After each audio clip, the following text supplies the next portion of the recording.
Eu vou ler novamente Deuteronômio 30, no versículo 19.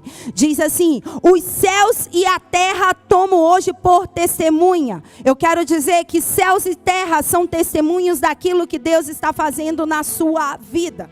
Deus mesmo falou: eu vou tomar todos os céus e eu vou tomar a terra como testemunho contra ti, que te propus a vida e a morte, a bênção e a maldição. Agora escolhe a vida para que vivas tu e teus filhos. Diga comigo: a bênção do Senhor é uma escolha.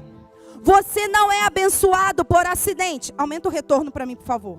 Você não é abençoado por acidente. Você é abençoado por uma escolha ou por uma decisão. Por isso Deus quer que você seja próspero. Repita comigo: Deus quer que eu seja próspero. A diferença entre você viver a sua prosperidade e viver uma vida por necessidade, ou uma vida de escassez, ou uma vida de pobreza, é uma escolha. Você decide, ou você escolhe a bênção, ou você escolhe a maldição. E nós já aprendemos que a pobreza é maldição. A pobreza não faz parte do reino dos céus. Agora vá comigo aí em Salmos 35, no versículo 27, Salmos 35, no versículo 27, diz assim: cantem e alegrem-se os que amam a minha justiça. Digam continuamente: o Senhor que se deleita na prosperidade do seu servo, seja engrandecido. Eu vou ler nessa versão aqui, que é a versão Passion, e é uma versão poética do livro de Salmos, e eu vou ler para você, preste atenção. Diz assim: mas deixa que todos os meus verdadeiros amigos bradem de alegria, todos os que conhecem e amam o que eu faço por ti. Deixa todos dizerem: o Senhor é grande e Ele se delicia na prosperidade do seu servo. Eu quero dizer que Deus se alegra, Deus tem prazer em ver a sua prosperidade. Deus ama, Deus se deleita, Deus se alegra, Deus se delicia em ver a prosperidade dos seus servos, porque a prosperidade é um sinal da manifestação do reino dos céus. Deus se entristece quando você vive escassez e pobreza. Deus se entristece quando você se encontra em alguma necessidade. Mas Deus se alegra, Deus se delicia, Deus se deleita, Deus descansa quando você se torna uma pessoa próspera, porque Ele é a fonte de toda a prosperidade. Provérbios 8:18 diz: riquezas e honra estão comigo, sim, riquezas duráveis e justiça. Eu disse para vocês que tudo é uma questão no reino dos céus de posição. Diga comigo: posição. No reino dos céus, tudo envolve uma posição, um posicionamento. Ou você está em santidade, ou você está na posição de pecado. Ou você está na posição de honra, ou você está na posição da vergonha, da desonra. Ou você está na posição da fé, ou você está na posição da dúvida. Ou você está na posição da prosperidade, ou você está na posição da falência, da escassez. E Deus, como fonte de toda a prosperidade, quer que você seja posicionado com prosperidade. Ele diz: as riquezas e a honra habitam em mim, riquezas permanentes, riquezas duráveis e justiça habitam comigo. Ele quer te abençoar para te posicionar. Eu vou repetir: Deus quer te abençoar para te posicionar. Deus quer te abençoar para que você saia da necessidade, da escassez, para você assumir a posição de prosperidade. Deus quer te abençoar para que você saia da vergonha, para que você assuma a posição de honra. Deus quer te abençoar para que você saia do pecado, para que você assuma a posição de santidade nele. Deus quer te abençoar para que você saia da incredulidade, da dúvida, da religiosidade, para que você seja posicionado em fé. Deus quer te abençoar para que você saia da aflição, da angústia, do medo, da dor, para que você seja posicionado em dupla alegria, em uma alegria extrema. Por isso que Ele quer que você seja próspero. Por isso que Ele se deleita, Ele se alegra, Ele se regozija em ver a prosperidade dos seus filhos. Lembrando mais uma vez, porque há duas formas do seu cérebro aprender. E nessa série nós vamos aprender muito por modo de repetição. Ou você aprende por repetição, ou você aprende por um impacto emocional. Então nessa série você vai ver que uma ou outra vez eu vou repetir as mesmas coisas. Para quê? Para que o seu sistema de crença seja moldado. Para que você deixe de acreditar que Deus está feliz com o seu estado atual. Deus não se alegra com o seu estado atual. Ah, mas eu sou uma pessoa abençoada. Amém, glória a Deus por isso, eu também sou. Mas Ele quer que venhamos a nos posicionar acima daquilo que nós estamos no dia de hoje. Porque com Ele é de glória em glória.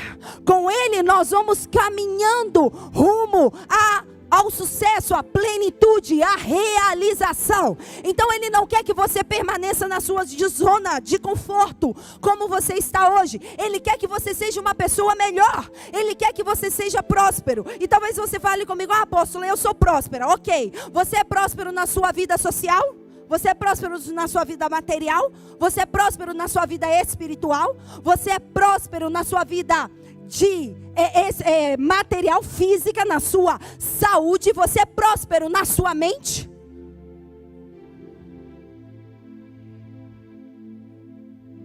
Porque a prosperidade envolve todas as áreas. E no processo que nós estamos em Deus, sempre precisamos alcançar plenitude em todas as áreas. Deus quer que você saia dessa zona de conforto e vá além. Deus quer te abençoar para te posicionar. Deuteronômio 8, no versículo 18, que vai ser um dos nossos textos chaves, diz: antes se lembrarás do Senhor teu Deus, que é Ele que te dá força para adquirir riqueza, para confirmar a sua aliança, a aliança que jurou aos teus pais, como se vê nesse dia. Aqui mostra algo muito importante, que a prosperidade, ela vai além de investimentos financeiros. A prosperidade, ela vai além de recursos financeiros. A prosperidade é uma força magnética. A prosperidade tem um poder de atração. E esse poder de atração atrai também os recursos financeiros ao nosso redor. Chris Vallotton, da Bethel Church, diz: a prosperidade é uma força magnética que atrai a riqueza para o nosso redor. Eu quero te dizer que Deus te deu forças para adquirir riquezas. Deus te deu um poder, e esse poder, ele mobiliza, ele é o catalisador para que você viva a abundância do reino dos céus aqui na terra. Essa palavra força é a palavra koá, que significa capacidade. Diga comigo, capacidade. Deus te deu a capacidade para adquirir riquezas. Muitas pessoas falam: eu estou orando para que Deus envie os recursos, para que Deus me abençoe com recursos. Talvez você mesmo tenha orado muitas vezes: Pai, envia um anjo com uma sacola de ouro vindo à minha vida para que eu possa pagar as minhas contas, para que eu possa sobreviver, para que eu possa ter o suficiente. Deixa eu te falar algo: Deus não vai enviar anjo nenhum com sacola dourada, porque Ele te deu um poder, e esse poder está dentro de você, para você gerar as riquezas. O poder está em você. Deus não precisa enviar anjos. Você carrega a capacitação sobrenatural de Deus para você gerar as riquezas. Capacidade significa isso. Capacidade significa o potencial para você suportar algo. Capacidade significa uma estrutura de armazenamento. Então, quanto maior a sua capacidade, maior será a sua estrutura de armazenamento. Eu quero dizer que Deus colocou um potencial grande, gigantesco dentro de você, próprio para que você venha armazenar todas as riquezas do reino dos céus. Deus te deu o poder, a capacidade para você adquirir as riquezas. Agora, capacidade, hoje, nos dias de hoje, capacidade, além de ser um armazenamento, também envolve a nossa estrutura mental. Capacidade é uma mentalidade, ou melhor, a sua mentalidade denuncia a sua capacidade. Então, se você tem uma mentalidade pequena, se você tem uma mentalidade escassa, se você tem uma mentalidade medíocre, a sua capacidade vai ser pequena, escassa e medíocre. O seu poder, a força que você tem para gerar riquezas do reino aqui na terra vai ser pequeno, escasso e medíocre. Hoje Deus irá romper. Ele irá provocar um rompimento com a sua mentalidade. É isso que Deus vai fazer conosco. Deus está rompendo estruturas antigas. Deus está rompendo baús antigos, fortalezas antigas, culturais, que foram liberadas sobre nós, como igreja do Senhor e como filhos do reino, para que possamos expandir a nossa capacidade, para que venhamos a ter forças para adquirir riquezas. Agora, essa passagem nos mostra o propósito que Deus nos deu, esse potencial. O propósito pelo qual Deus nos deu essa capacidade. Qual é o propósito de Deus em nos dar essa capacidade? Ele diz aí em Deuteronômio 8:18, diz: para confirmar a sua aliança que jurou aos teus pais, como se vê nesse dia. Deixa eu te falar algo. Deus quer que você seja próspero para confirmar, para validar, para afirmar, para legalizar a aliança que Ele tem com você. Quando você se torna uma pessoa próspera, você está mostrando, evidenciando o pacto que Deus tem contigo. Você já viu que muitas pessoas, elas pactuam a sua vida material, a sua vida financeira com estruturas das trevas, com estruturas demoníacas? Quem já viu isso? E elas se tornam prósperas. Agora, porque nós, filhos de Deus, não afirmamos a aliança que Deus tem conosco através da abundância que Deus tem para trazer para nós. Deus quer validar, afirmar, pactuar com você a aliança que Ele tem com você, a aliança que Ele prometeu aos nossos antepassados, a aliança que Ele prometeu a Abraão, dizendo que Abraão seria uma descendência próspera aqui na terra. Então, a prosperidade que Deus quer para você é para você mostrar para os outros a aliança que Ele tem para você. Então, pessoas prósperas são pessoas que conhecem a Deus. Aí você pode se perguntar: ai, apóstolo, mas eu vejo tantas pessoas prósperas que são ateus, pessoas prósperas que não conhecem a Deus, pessoas prósperas que elas não reconhecem a aliança que Deus tem para elas, que elas não entregaram as suas vidas a Jesus, mas elas são tão prósperas. Elas podem ser ricas, mas elas não são prósperas. Elas podem ter muito dinheiro, riqueza material, mas prosperidade elas não são, porque a prosperidade espiritual delas está nível 0. Então elas não têm prosperidade. Deus quer que pessoas se tornem prósperas. E a prosperidade vem de dentro para fora. A prosperidade vem de uma aliança no coração. A prosperidade tem a ver com o coração.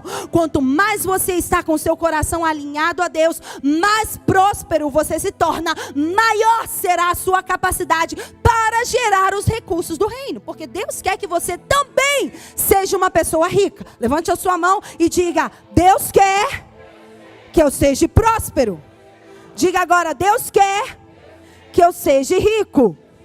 A questão é que precisamos mudar a nossa mentalidade. A questão é que precisamos entender que a nossa capacidade, o nosso poder para gerar as riquezas estão diretamente relacionados com a nossa mentalidade. E nessa série nós vamos tratar com os nossos pensamentos. Por isso que muitos de vocês podem sair daqui: eu vou sair com dor de cabeça. É isso mesmo, que as estruturas estão se abalando dentro de você, para que a verdade do reino dos céus possa vir, para que você possa expandir a sua capacidade. E hoje, para finalizar, eu falei que eu ia falar rapidinho. Para finalizar, eu quero já começar a trazer verdades do reino dos céus sobre a nossa mente, para aumentar a nossa capacidade, para nós entendermos de fato que Deus quer que sejamos pessoas prósperas. Quantos querem ser prósperos? Diga eu. A primeira coisa que você precisa entender e aumentar a sua capacidade é que Jesus não era pobre. Jesus era pobre? Pergunta para a pessoa do seu lado: Jesus era pobre? O que é pobreza? O que é pobreza? Nós falamos a respeito disso na ministração anterior, mas eu vou lembrar. Pobreza é sinônimo de improdutividade. No hebraico, pobreza significa, você pode anotar isso, pobreza significa escassez no hebraico e no grego, mas também significa você ser miserável, significa você ser necessitado, significa você estar aflito, significa você ser reduzido à mendicância, significa você se sentir impotente ou improdutivo, significa você ser destituído de riqueza, de influência, de posição. Lembre, o sistema do reino dos céus é uma questão de posição. Então, quando você está na pobreza, você está destituído de qualquer posição, de qualquer influência. A pobreza significa você ser deficiente, você ser pouco fértil ou estéril, é a mesma coisa. A pobreza significa você ser desprotegido, você ser infeliz. A minha pergunta é: Jesus era assim? Jesus era uma pessoa infeliz? Jesus era uma pessoa improdutiva? Jesus era uma pessoa deficiente? Jesus era uma pessoa escassa? Jesus era uma pessoa miserável? Jesus era uma pessoa aflita? Jesus era uma pessoa desamparada? Jesus era uma pessoa que estava destituída de qualquer posição, de qualquer influência? Jesus era uma pessoa fraca, porque pobreza também tem a ver com fraqueza. A pobreza não é um estado que Deus quer que você permaneça. Deus quer te tirar da pobreza. A pobreza, nós aprendemos na ministração anterior, que a pobreza não é o estado de você não ter. A pobreza é o medo de você não conseguir ter. Então a pobreza está relacionada a uma mentalidade. Diga comigo: a pobreza é uma maldição, mas a pobreza também é uma mentalidade, assim como a prosperidade. A prosperidade é a bênção do Senhor, mas a prosperidade também envolve uma questão de mentalidade. E aí, por que eu perguntei se Jesus era pobre? Porque nós, como filhos de Deus, por muito tempo, desde Constantino, abraçamos essa linha filosófica, religiosa, e acreditamos que Jesus era uma pessoa pobre aqui na terra, e como filhos de Deus, nós também devemos ser desprovidos de qualquer recurso, porque Ele é o nosso Senhor, e se Ele não tinha nada aqui na terra, nós também não devemos ter nada. E aí entra um fator muito importante, que pegam sempre textos fora de contexto, ou pegam passagens bíblicas fora de contexto como um pretexto para poder validar a mentalidade de pobreza que carrega. 2 Coríntios 8:9, você já deve ter ouvido isso, diz que Jesus Cristo, sendo rico, por amor de vós se fez pobre. Então nós falamos, não, Jesus era pobre,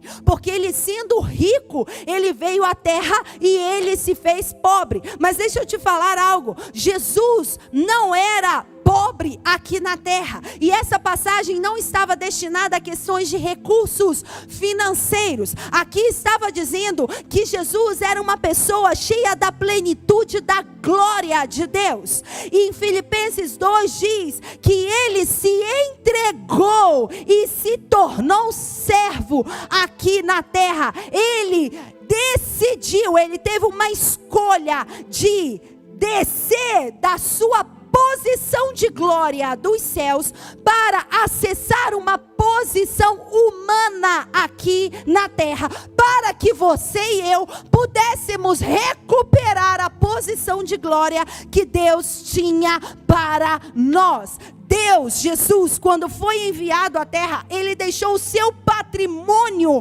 nos céus, e Ele se tornou homem, e na forma humana Ele se fez servo por amor de nós. Então não está dizendo aqui que Jesus era uma pessoa pobre, que Jesus era uma pessoa escassa, que Jesus era uma pessoa que vivia de uma necessidade. Aqui estava dizendo que Jesus tinha uma riqueza da sua glória. Jesus vivia junto com o seu Pai nos céus. E a minha pergunta é, nos céus há pobreza?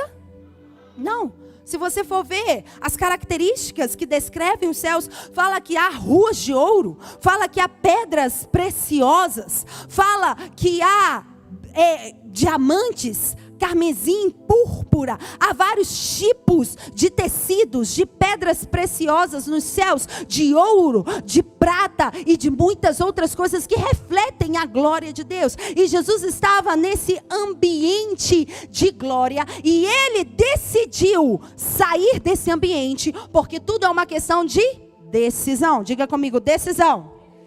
Tudo é uma questão de decisão. Ou você escolhe a vida, ou você escolhe a morte. Ou você escolhe a maldição, ou você escolhe a pobreza. Diga comigo, eu escolho a prosperidade.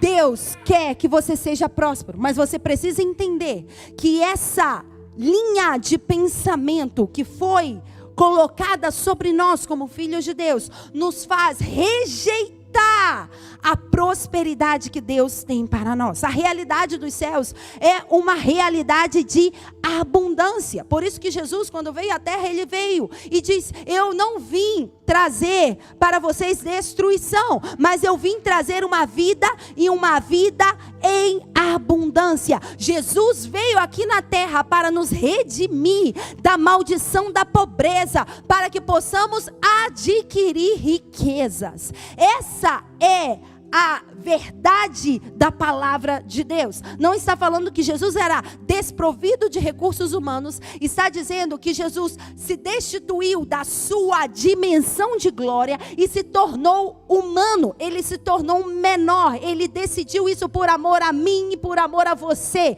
para que você e eu pudéssemos acessar a dimensão da abundância da glória de Deus. Jesus veio trazer os céus para a terra. Jesus não quer que você seja pobre. Jesus quer que você viva uma vida diferente. Jesus quer que você viva uma vida em abundância. E muitas pessoas valorizam e se justificam na sua mentalidade de pobreza, de escassez, de miséria, de improdutividade, de fraqueza e de todas aquelas características que nós dizemos na figura de Jesus. Mas isso são ciladas das trevas para te manter cativo na pobreza, para que você não se torne uma influência do reino dos céus. E aí dizem assim: mas Jesus, ele nasceu numa família pobre.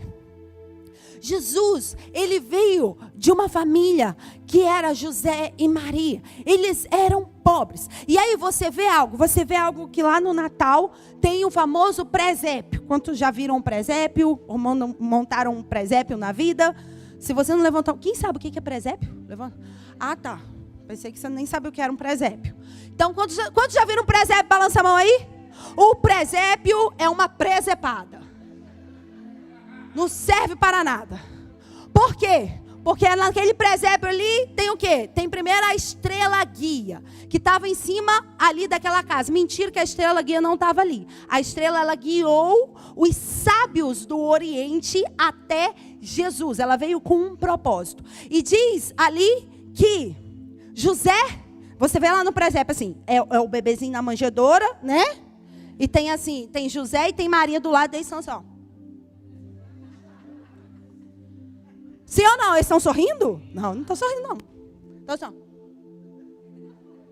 pensando assim, o que vai ser de nós agora? Com essa coisa aqui miserável. Então, essa figura de presépio precisa ser destituída da sua cabeça. E eu preciso, e eu quero que vocês vivam uma vida de abundância. Para isso você precisa destruir estruturas antigas. E por que eu estou dizendo isso? Porque eles tomam a figura do nascimento de Jesus como se fosse uma figura de uma criança que não tinha nada. E ele nasceu pobre. Ele nasceu sem nada. Ele nasceu numa manjedoura. Se você for ler Mateus capítulo... Vai aí em Mateus capítulo 2, você vai ver algo. Primeiro você vai ver que Jesus, ele nasceu numa manjedoura, não porque ele quis nascer numa manjedoura, mas porque havia um censo que estava sendo feito, e eles foram, José e Maria, e naquele lugar não havia mais hotel, não havia lugar para eles hospedarem. Então mostra que José, ele procurou acomodações para ele e para Maria. Ele tinha recursos. Ele era carpinteiro. Deixa eu te falar algo. O Dr. Peter Wagner fala que os carpinteiros naquela época eram pessoas bem-sucedidas. Então Jesus, ele nasceu de uma família muito bem-sucedida. Porque os bons carpinteiros, eles ganhavam muito bem naquela época. E aí, José foi com Maria para Belém. Só que não tinha hotel, não tinha hospedagem para ficar. E o único lugar que tinha era, e eu ouvi isso uma vez, eu gostei muito, era um estacionamento. Então Jesus nasceu no estacionamento, porque antes eram os animais, não era? Era o estábulo onde ficavam os animais. Não tinha carro ali, era o meio de locomoção das pessoas. Então Jesus nasceu no estacionamento. Jesus nasceu ali no estábulo, numa manjedoura, não porque ele era pobre, mas porque não havia lugar na cidade para eles se hospedarem. Não tinha vaga naquele lugar. Isso está aqui na palavra de Deus. Depois você pode ler Mateus capítulo 2. E apesar de Jesus ter nascido numa manjedoura, o anúncio do nascimento de Jesus foi uma grande pompa, né? Foi bem extravagante. Foi aquele glamour, foi aquela iluminação, os anjos cantando hosana a Deus nas alturas, bendito é o que vem em nome do Senhor. Foram os sábios do Oriente sendo guiados por uma estrela de um modo sobrenatural até conhecerem Jesus. Então o anúncio do nascimento de Jesus foi um anúncio digno de um rei.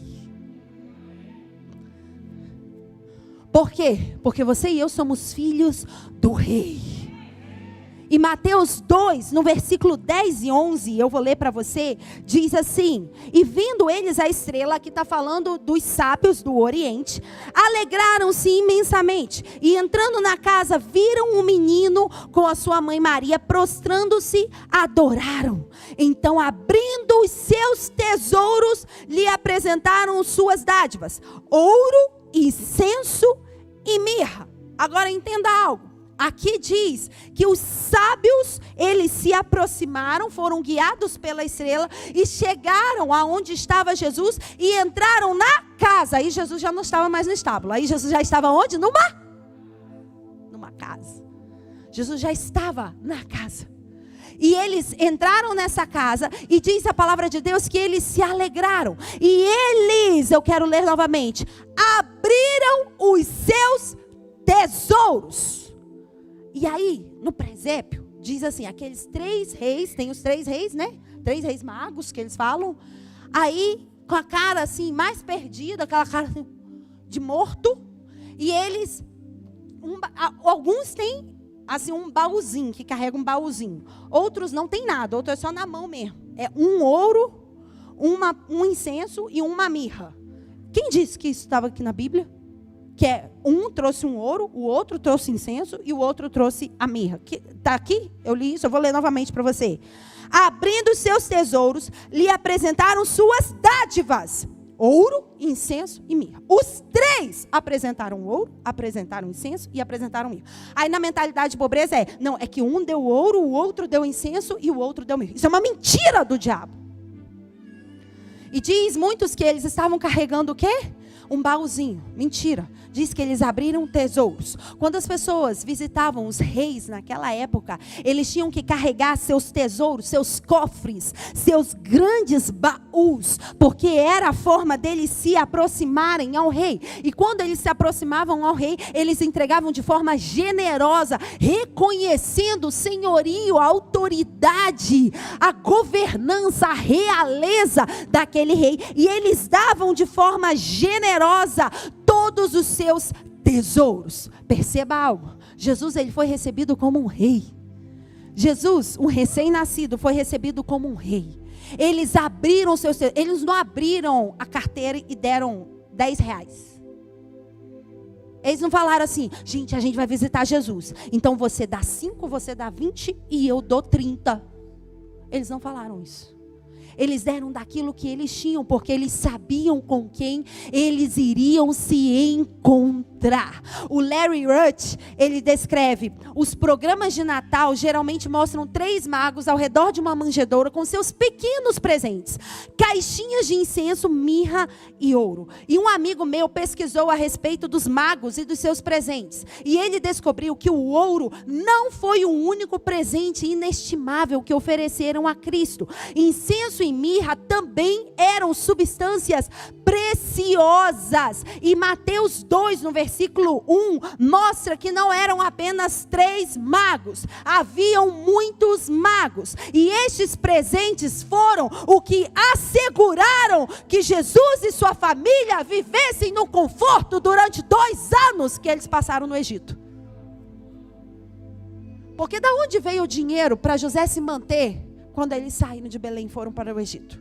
Da onde? Desses tesouros que foram abertos e foram entregues para Jesus. A palavra de Deus diz que eles abriram os seus tesouros e eles deram os seus presentes. Ou seja, daquela quantia de recursos, de pedras preciosas, daquela quantia que eles tinham de especiarias preciosas, foi o suficiente para manter Jesus e toda a sua casa nos próximos 2 anos que eles passaram no Egito. O Dr. Peter Wagner diz que especialista mundial em finanças, ele falou a respeito da quantidade que foi levantada para Jesus, e ele estima que essa quantidade calculada dos presentes dos magos gerava em torno de 140 milhões de dólares. Jesus era pobre. Mesmo que seja um valor que seja incerto, uma coisa é certa: era recurso em abundância para eles viverem muito bem em um território longínquo. Aí você pode falar comigo, mas apóstolo, tem aquele outro texto, que Jesus mesmo disse lá em Lucas 9, 57, 58, que as raposas têm covis, as aves dos céus têm os ninhos, mas o Filho do Homem não tem onde reclinar a cabeça. Jesus não tinha casa, e eles pegam isso fora de pretexto, falam que Jesus não tinha casa.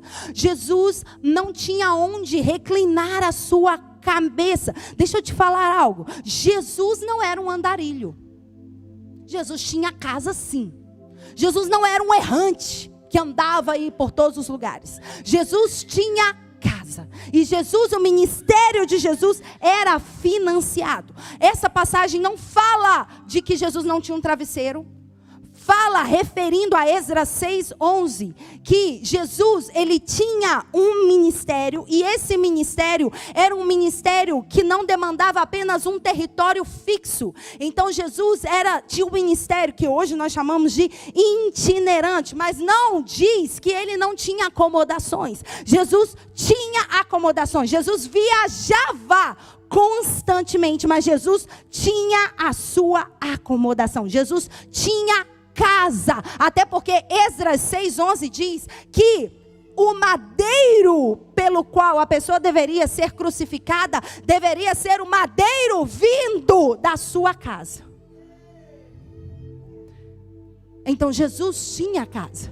Não é que Jesus não tinha onde reclinar a cabeça, mas veja como a cultura foi colocando para nós uma figura de um Jesus pobre. Aí eu faço uma pergunta para vocês. Quantos discípulos Jesus tinha?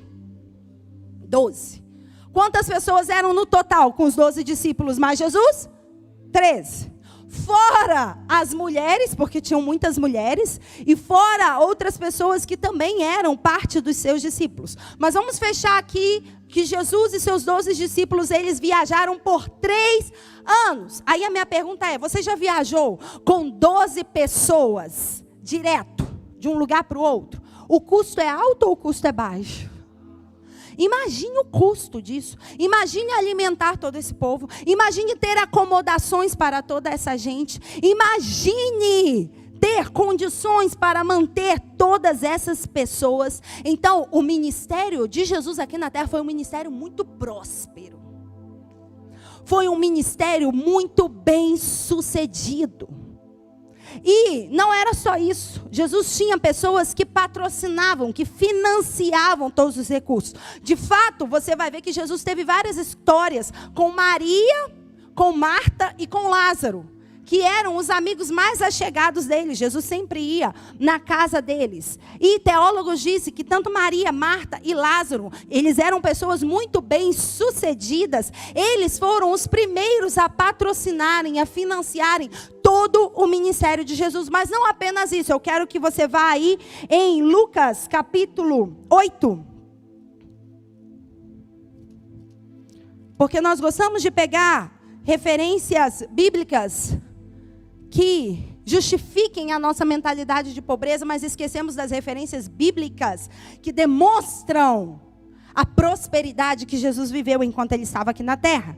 Diz, Lucas 8, no versículo 1 diz, depois disso andava Jesus de cidade em cidade, de aldeia em aldeia, pregando e anunciando o evangelho do reino. Os 12 iam com ele. Então imagina, era uma viagem atrás de outra, com 12 cabeças, 12 homens que tinham muita fome, 12 homens que demandavam uma manutenção e demandavam muitos recursos. E também algumas mulheres, porque as mulheres também estavam lá juntas, que haviam sido curadas de espíritos malignos e enfermidades. Maria, chamada Madalena, da qual saíram 7 demônios, Joana, mulher de Cusa, procurador de Herodes, Susana e muitas outras, os quais serviam com os seus bens.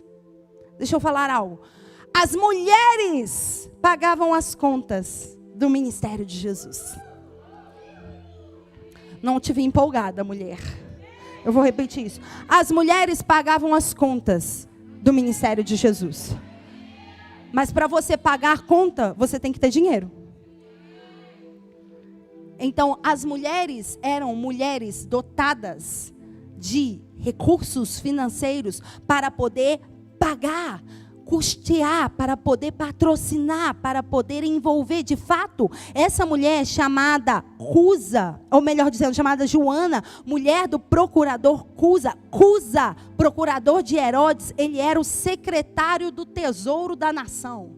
Veja com quem Jesus andava. Porque diz não que Jesus ele veio para os pobres apenas. Não. Se você for ver, Jesus andava no meio de pessoas que tinham influência. De fato, quando ele chamou os seus discípulos, ele falou, quando vocês entrarem numa cidade, vocês vão procurar as pessoas dignas dessa cidade. O que significa isso? Vocês vão procurar as pessoas de influência dessa cidade. Jesus não disse, quando você entrar numa cidade, você vai lá na periferia da cidade. Não. Jesus falou, vocês vão naqueles que são influentes da cidade. Porque Jesus sabia que se alcançava o coração de um influente da cidade, alcançaria o coração de toda a cidade. E Jesus andava com Cusa, que era o tesoureiro da nação de Israel, o secretário do tesouro da nação de Israel. E a Joana era uma das mulheres que serviam a Jesus com os seus bens. E uma última coisa, porque temos muitas coisas que poderiam falar de Jesus aqui, mas uma última coisa que eu quero falar, é que muitas pessoas falam, mas Jesus, as vestes humildes de Jesus, e quem disse que Jesus ele vestia de forma humilde?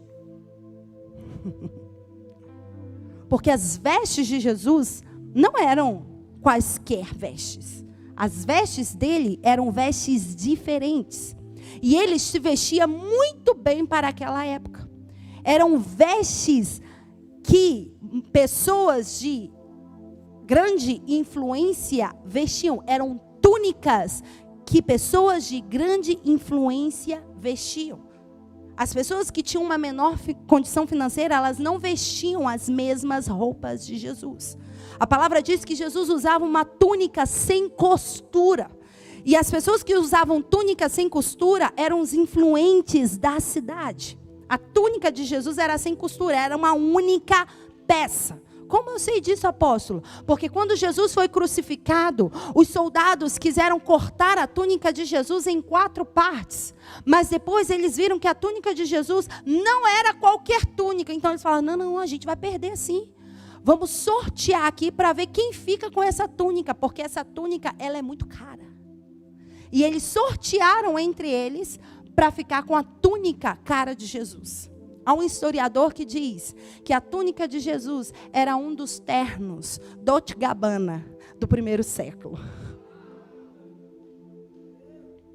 Por que eu estou falando tudo isso para você? Porque fomos criados debaixo de uma estrutura de pobreza. E fazemos o nosso rei, o nosso Senhor Jesus, ser uma pessoa medíocre, uma pessoa pobre. E porque ele é pobre, quem sou eu para ser próspero? Mas Jesus, ele veio redimir a pobreza sistêmica. Por isso que quando ele foi ungido em Lucas 4, ele falou, o Espírito do Senhor está sobre mim, porque eu vim para anunciar as boas novas aos pobres. Foi o primeiro fator pelo qual ele havia sido ungido. Eu vim trazer boas novas àqueles que estão numa mentalidade de pobreza. Porque não há como você acessar o reino dos céus tendo uma capacidade pequena. Se você acessa a dimensão do reino dos céus tendo uma capacidade medíocre, você não consegue desfrutar das bênçãos de Deus para a sua vida. Eu quero dizer que a partir desse tempo você vai reprogramar a sua mente. E isso começou a partir de hoje. A partir de hoje eu quero que você veja Jesus de forma diferente. Ah, mas eu já vi vários filmes de Jesus e Jesus não era assim. Então veja de forma diferente, porque esse Jesus que contam aí não é o nosso Jesus. E aí, eu quero terminar, fica de pé. Porque há algo importantíssimo que a palavra de Deus diz, que a partir de agora eu quero que você entenda. 1 Coríntios 2, e eu vou ler para você. 1 Coríntios 2, no versículo 16 diz: quem conheceu a mente do Senhor para que o possa instruir? Mas nós temos a mente de Cristo. Coloque a mão na sua cabeça e diga: eu tenho a mente de Cristo.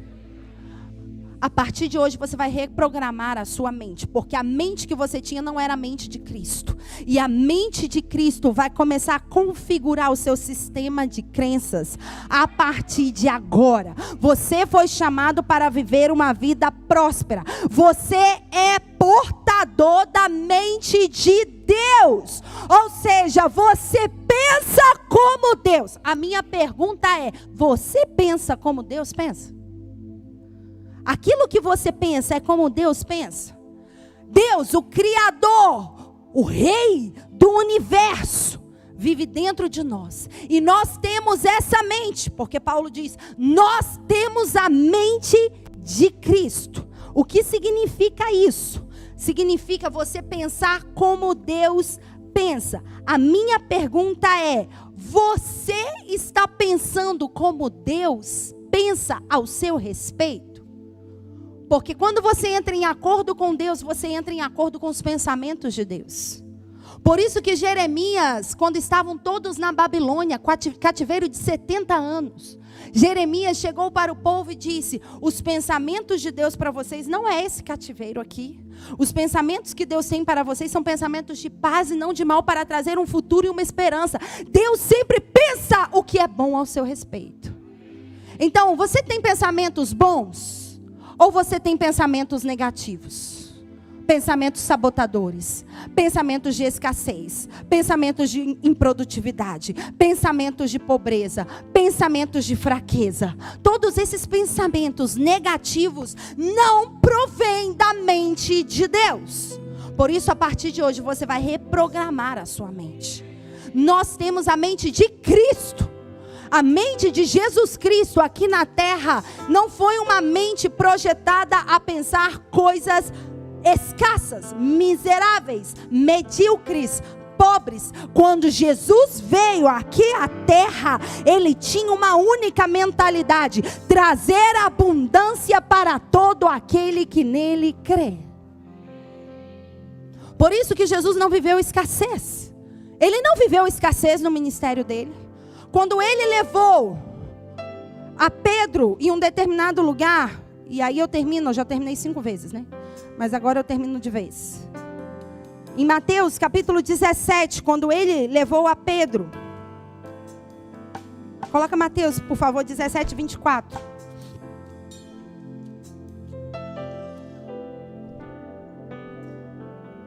Diz, chegando eles a Cafarnaum, aproximaram-se de Pedro, os que cobravam o imposto de 2 dracmas, e perguntaram, não paga o vosso mestre as 2 dracmas?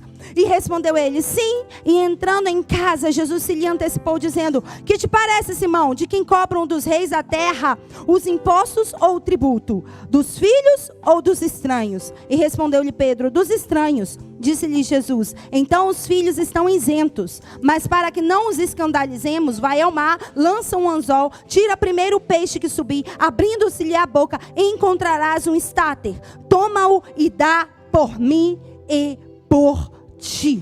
Jesus foi com Pedro a uma região, e nessa região de Cafarnaum, quando eles chegaram, Judas não estava. Judas era o tesoureiro do ministério de Jesus, o tesoureiro ladrão, né? Mas era o tesoureiro do ministério de Jesus.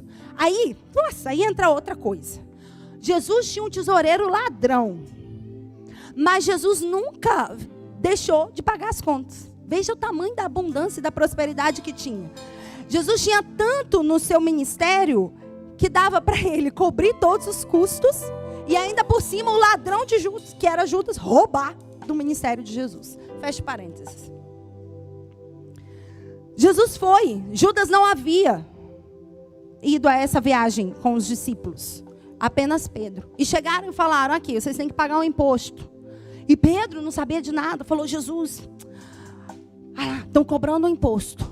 E Jesus começou a dialogar. Por que cobraram um imposto de Pedro? Primeiro, porque Judas não estava ali. Pedro não era o tesoureiro. Mas foram a Pedro. Por que cobraram de Pedro? Porque no capítulo anterior de Mateus 16, foi quando Pedro teve a revelação.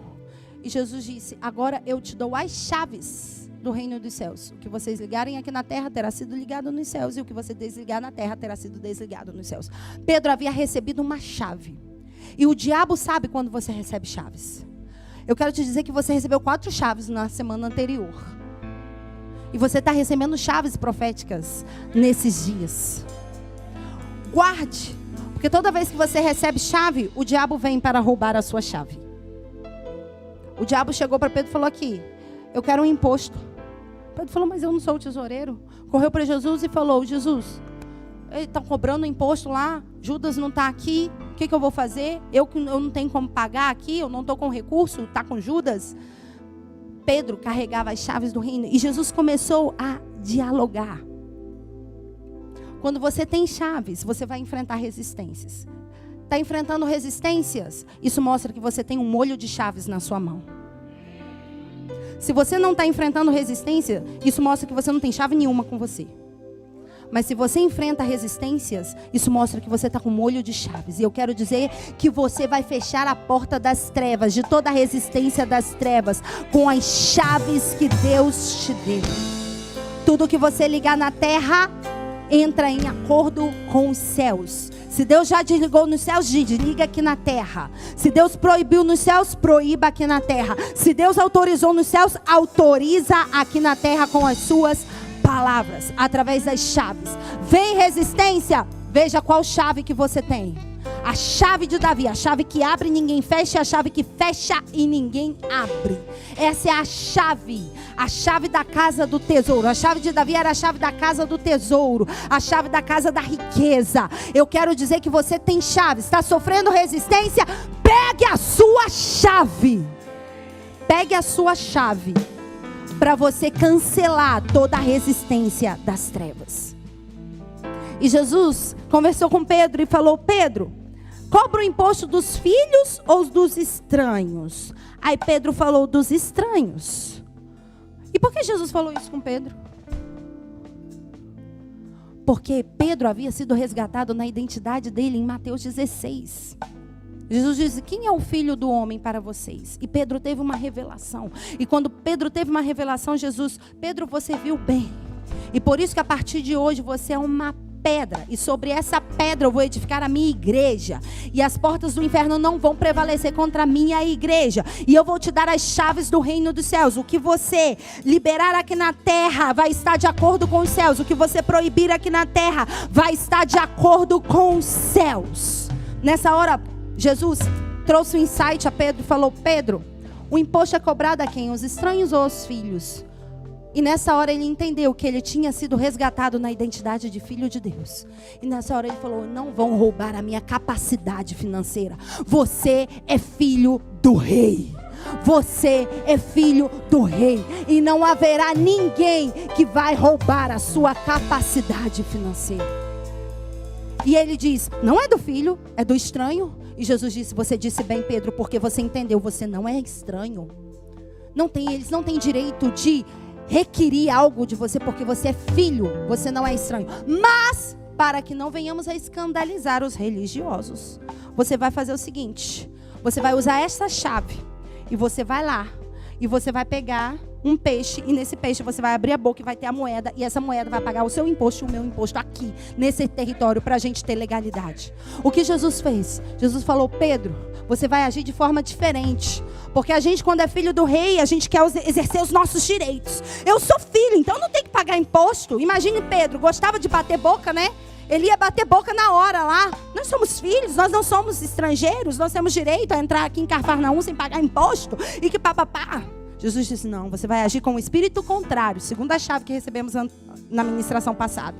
Atuar com o espírito contrário. Jesus falou: você vai ter domínio agora sobre esse território. O domínio de Cafarnaum estava nas águas. Cafarnaum tinha toda a sua economia vinda da pesca, vinda das águas. E o domínio estava sobre as águas. Jesus falou: você é filho, você vai pegar essa chave que você tem, e você vai lá e vai pegar um peixe. E esse peixe vai ter algo na boca dele.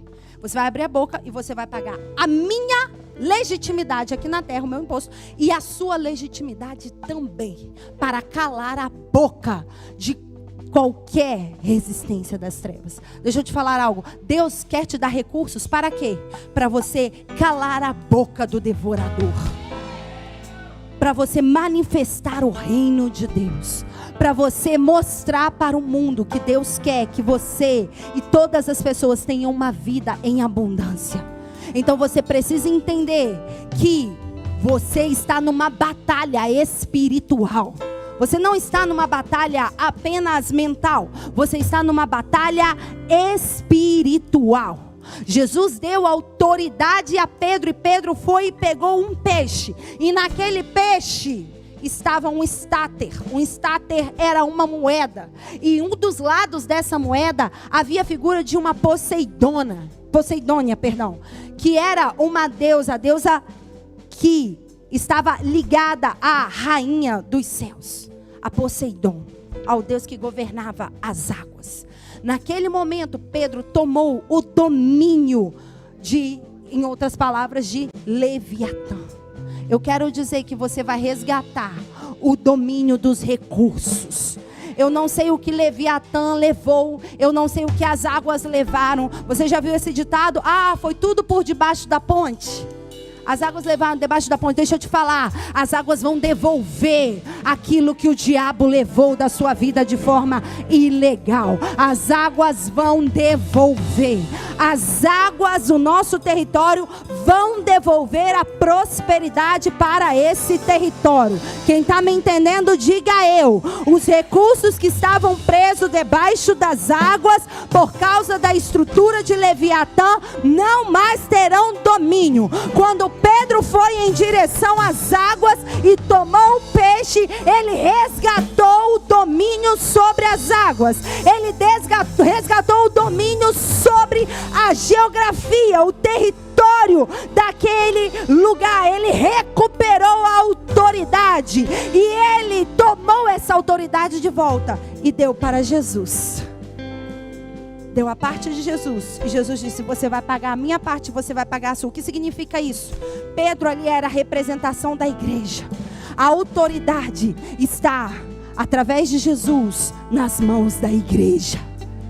É você, nós vamos, como igreja, recuperar toda a riqueza, os recursos, a prosperidade, a abundância que Deus nos deu como filhos. Nós temos legitimidade para isso, porque somos filhos do rei. Mas o que o diabo faz? O diabo não te mata. O diabo diminui a sua capacidade. O diabo diminui a sua mentalidade.